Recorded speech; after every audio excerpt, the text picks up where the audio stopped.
How does automated delisting work? First, let's explain CPRA. CPRA is the percentage of potential donors deemed incompatible for a candidate. The higher the CPRA, the fewer donors that patient can ever receive. Where does a high CPRA come from? The more anti-HLA antibodies a patient carries, the more antigens become unacceptable, and the higher the CPRA climbs. Delisting means reauthorizing some of those unacceptable antigens. Automated delisting reauthorizes them according to two specific rules used in our laboratory. Rule 1, an MFI threshold. Rule 2, a look-back time window. Take one patient. Here are their anti-HLA antibodies, each followed over time. Rule 1, the MFI threshold. 2,000 is the standard cutoff. Any antibody above 2,000 counts as positive, and its antigen is unacceptable. Rule 2, the look-back window. We only consider the serums inside this window, to the right of the line. An antibody seen only in older serums, before the window, is reauthorized. So what stays unacceptable is only this corner. Antibodies still strong and still recent. Now make the rules more aggressive. Raise the MFI threshold above 2,000, so weaker antibodies, between the old and the new line, are reauthorized, and shorten the look-back window. More antibodies fall outside the corner, so more antigens are reauthorized, and the CPRA drops further. Make them milder again, and fewer are reauthorized. The CPRA climbs back. On this one patient, the two rules tune how short the unacceptable list and the CPRA become.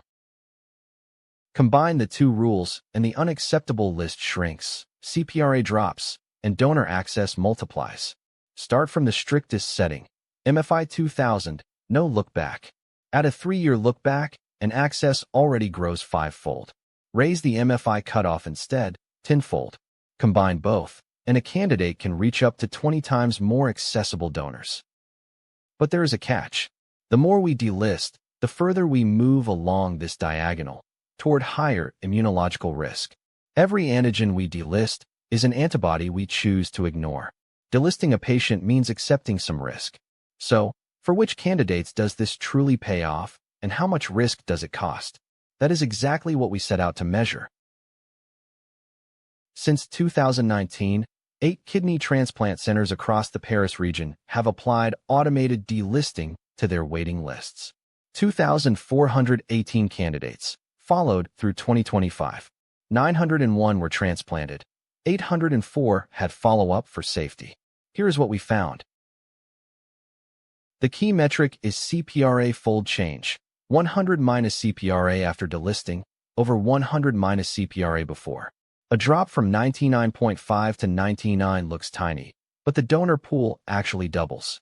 For extremely sensitized patients, small percentage drops mean fold changes in access. First, for whom does delisting actually open access? Two contrasting examples.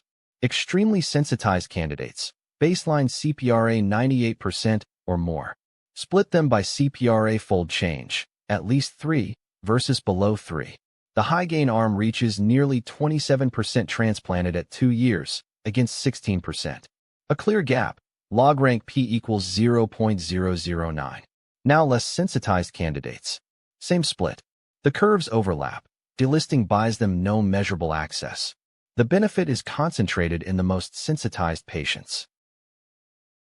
A full grid search across all candidate profiles and CPRA gains confirms the boundary.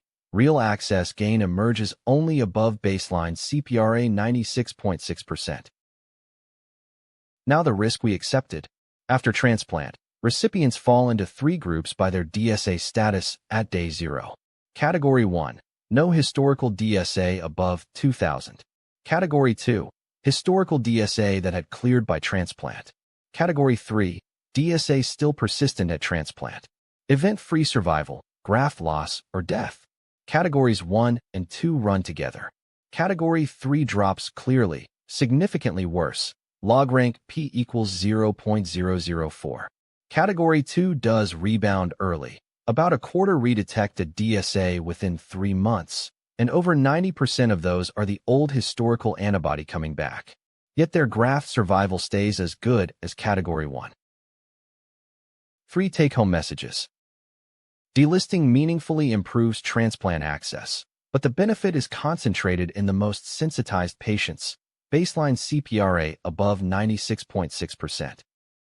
Persistence of DSA above 2,000 MFI at transplantation is associated with a significantly higher risk of graft loss or death. Time-dependent strategies, those requiring antibody clearance before transplantation, appear safer than strategies tolerating persistent DSA. Many thanks to all co-authors and to the teams of the participating centers for this long-standing collaboration.